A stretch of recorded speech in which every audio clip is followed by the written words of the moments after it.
और आइए अब आगे बढ़ते हैं। 1 मार्च को आप जानते हैं हरियाणा के सांपला में सूटकेस में एक शव मिला था, जिसके बाद मौके पर खौफ का माहौल बन गया था। गला घोंटकर युवती की हत्या की आशंका तब जताई गई थी।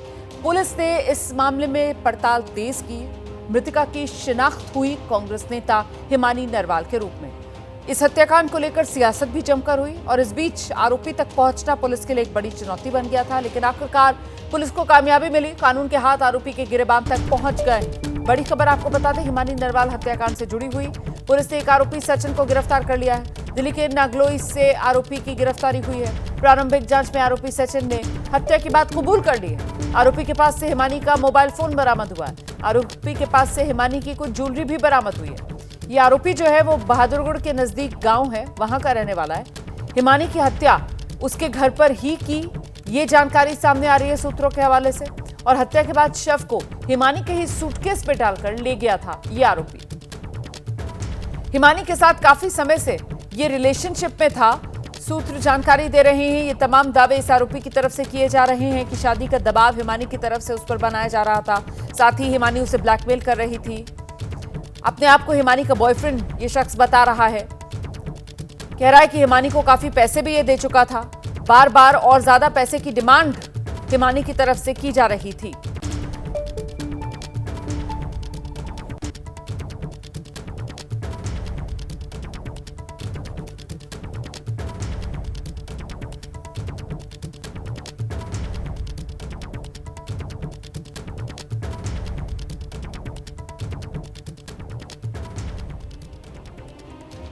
तो हिमानी नरवाल हत्याकांड से जुड़ी बड़ी खबर यही, हिमानी नरवाल की मां सविता का बयान सामने आ गया है। वो कह रही है कि मेरी बेटी का तो कोई बॉयफ्रेंड था ही नहीं। मेरी बेटी मुझसे सारी बातें अपनी शेयर करती थी, मुझे सब बताया करती थी। ये हिमानी की मां सविता का कहना है। वो कह रही है कि कोई गलत बात तो मेरी बेटी स्वीकार करती ही नहीं थी। आरोपी तो मैं बता रही हूँ, हाँ कोई है और अपना ही है, नजदीकी है, चाहे वो पार्टी से जुड़ा हो, चाहे दोस्त हो, कॉलेज का हो या कोई मतलब रिश्तेदार हो, तो वो ही बंदा मेरे घर तक आ सकता है जिस पर वो बहुत हद से ज्यादा विश्वास करती है। और उसका विश्वास अगर कोई तोड़ता है, मतलब कुछ भी एक भी लफ्ज गलत, तो वो उसके लिए मतलब एक्शन उठाती थी, चाहे वो मतलब कोई भी क्यों, चाहे वो उससे 4 गुना बड़ी उम्र का क्यों ना हो, वो किसी का भी मतलब गलत बर्दाश्त नहीं करती। तो उसके साथ कुछ गलत हादसा हुआ है, मैं ये मतलब 100% कह सकती हूँ। वो किसी का एक लफ्ज भी गलत बर्दाश्त नहीं करती थी। दोस्त और बॉयफ्रेंड में भी बहुत फर्क होता है। दोस्त एक अलग चीज होती है, बॉयफ्रेंड एक अलग चीज। वो उसका हमने पूरी मतलब रिश्तेदारों ने सब ने पूछा, वो ये कहती थी मैं इस तरह के कीड़े नहीं पालती, मैं तो सिर्फ काम से काम, भाई दोस्त है दोस्त बन के रहो बस। हद पार करने की कोशिश करता था, उसको तो गेट के अंदर भी नहीं आने देती थी। किसी ने अगर मतलब एक लफ्ज भी मतलब बोल दिया, उसको तो कभी भी उससे बिल्कुल कट मारती थी, उससे वास्ता भी नहीं रखती थी वो। तो हिमानी नरवाल की मां सविता को आप सुन रहे थे। और इस बीच हिमानी की हत्या को लेकर जो बड़े खुलासे हो रहे हैं और सूत्रों के मुताबिक ये जानकारियां सामने आ रही हैं, जो आरोपी है सचिन, वो खुद को हिमानी का बॉयफ्रेंड बता रहा है। आरोपी सचिन ने पूछताछ में ये बड़े दावे किए हैं। सचिन कह रहा है कि हिमानी जो है वो सचिन को ब्लैकमेल कर रही थी। सचिन ने हिमानी को कई बार पैसे देने की बात कही है। हिमानी सचिन से बार बार पैसों की डिमांड कर रही थी और ज्यादा पैसे मांग रही थी। इतना ही नहीं, हिमानी शादी के लिए, सचिन का दावा यह है कि उस पर दबाव बना रही थी। हिमानी को सचिन ने उसके घर पर ही मारा। गुनाह अपना खुद सचिन ने कबूला है। हत्या के बाद शव को सूटकेस में डालकर वो ले गया। सचिन के पास से हिमानी का मोबाइल फोन भी बरामद हो गया है और साथ ही हिमानी की कुछ ज्वेलरी भी सचिन के पास से मिली। तो अब सवाल बड़ा ये उठता है कि आखिरकार हिमानी की हत्या और इस पूरे मामले में कौन सच्चा? आरोपी का दावा है सचिन हिमानी का बॉयफ्रेंड। हिमानी ब्लैकमेल कर रही थी, शादी के लिए दबाव डाल रही थी। और हिमानी की मां दावा कर रही है कि मेरी बेटी का तो कोई बॉयफ्रेंड है ही नहीं, मेरी बेटी की छवि हर कोई जानता था, वो दोस्ती की हद जानती थी, बॉयफ्रेंड का सवाल ही नहीं उठता है। ये मां की तरफ से कहा जा रहा है। सीधे आपको लेकर चलेंगे, हमारे साथ हमारे सहयोगी सचिन इस वक्त मौजूद हैं और जरा सचिन से ही जानते हैं। सचिन, मामला सुलझ रहा है या फिर और उलझता हुआ नजर आ रहा है? जिस तरीके से आरोपी खुद को बॉयफ्रेंड हिमानी का बता रहा है और परिवार कह रहा है कि बॉयफ्रेंड का तो सवाल ही नहीं उठता है। जी देखिए, जिस तरीके से आरोपी को पुलिस ने पकड़ा है टेक्निकल एविडेंसेस के बेसिस पे, और आरोपी ने अपने आप को जो है बॉयफ्रेंड बताया है पुलिस के सामने।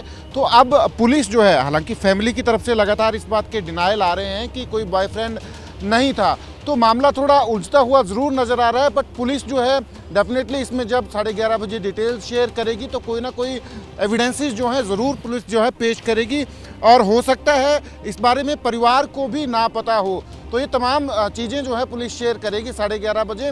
पर फिलहाल जो है थोड़ा सा मामला उलझता हुआ नज़र आ रहा है। जिस तरीके से परिवार जो है पूरे कॉन्फिडेंस के साथ बोल रहा है कि नहीं, ये इस तरीके से नहीं हो सकता है, पर पुलिस ने एविडेंसेस के बेसिस पे ही जो अक्यूज्ड है उसको पकड़ा है। तो डिटेल्स जो है जब आएंगी तब जो है सारी बात जो है ये क्लियर हो पाएगी। लेकिन ये भी गौर करने वाली बात है कि आरोपी जो है वो खुद आकर सरेंडर करता है और उसके बाद वहां से रोहतक पुलिस उसको अपनी कस्टडी में लेती है, और अभी तक तो ऐसा लग रहा है जैसे पूरा का पूरा मामला जिस तरीके से आरोपी ने चाहा उसी तरीके से आगे बढ़ रहा है। आरोपी का ही ये पक्ष है, आरोपी के ये तमाम दावे हैं कि मैं बॉयफ्रेंड था, मुझ पर शादी का दबाव बना रही थी, मुझे ब्लैकमेल कर रही थी, कई बार पैसे दे चुका था और पैसे देने का दबाव डाल रही थी। ये तमाम जो एक तरीके से पक्ष है वो तो आरोपी का ही है जो अभी तक सामने आ रहा है इस पूरे मामले में। सचिन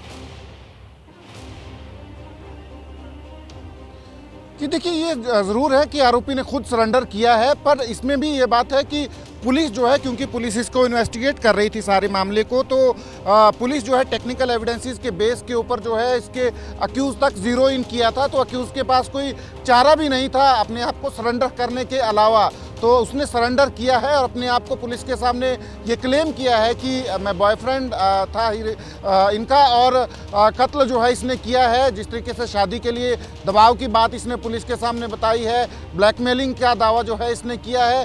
पर हाँ, इसमें बहुत सारे और भी चीज़ें हैं जो अभी इन्वेस्टिगेशन में सामने आनी बाकी हैं और पुलिस उनकी डिटेल्स ज़रूर शेयर करेगी। पर फिलहाल जो है, क्योंकि अक्यूज़ ने खुद सरेंडर किया है पुलिस के सामने और अपनी जो तमाम बातें हैं वो पुलिस के साथ शेयर की हैं, तो अब देखना यह है कि अब पुलिस इसमें अपनी इस सारी बात को जो है कैसे जो है, कौन से एविडेंसेस जो हैं जिनके बेसिस पे पुलिस जो है इस चीज़ को जस्टिफाई करेगी, कौन कौन से प्रूफ जो है पुलिस जो है देगी।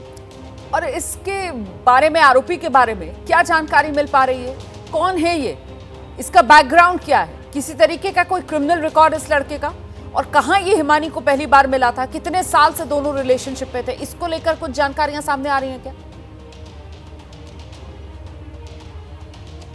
जी देखिए, ये लड़का जो है कितने टाइम से हिमानी के साथ रिलेशनशिप में था या कब से बॉयफ्रेंड था, ये तमाम चीज़ें जो हैं अभी तक सामने नहीं आई हैं, क्योंकि परिवार को ही जब जानकारी नहीं है कि हिमानी का इस तरीके से कोई बॉयफ्रेंड था या नहीं था, तो ये तमाम चीज़ें जो है ये, क्योंकि ये जो फ़ोन डिटेल्स हैं हिमानी की, उनके बेसिस पे जो है ये सारी चीज़ें पता चलेंगी कि आखिरकार कितने समय से हिमानी जो है संपर्क में थी और ये लड़का कौन है जिसको लेकर जो है जिसने सरेंडर किया है पुलिस के सामने, क्योंकि परिवार ने तो इसका डिनाइल किया है। तो जो फ़ोन है, असल में फ़ोन की जो इन्वेस्टिगेशन है वो जो है उससे सारी चीज़ें पता लगेंगी कि आखिरकार ये कितने समय से इसके संपर्क में था और कब जो है, कैसे जो है जो कत्ल हुआ उससे पहले कैसे चीज़ें जो हैं अनफोल्ड हुई थी।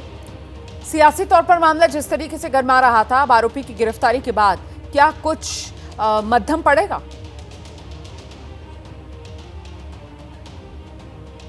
जी देखिए, इस मामले में राजनीति जो है होने की जो है पूरी संभावना थी। जिस तरीके से कांग्रेस ने इस सारे मसले को लॉ एंड ऑर्डर से जोड़ के देखा, लॉ एंड ऑर्डर से, क्योंकि पहले से ही हरियाणा सरकार को जो है कानून व्यवस्था के मुद्दे पर घेरती रही है कांग्रेस, और खासकर जब नई बीजेपी सरकार बनी है तीसरी टर्म में, उसके बाद जो है ये एक नया मुद्दा जो है विपक्ष के हाथ लगा था।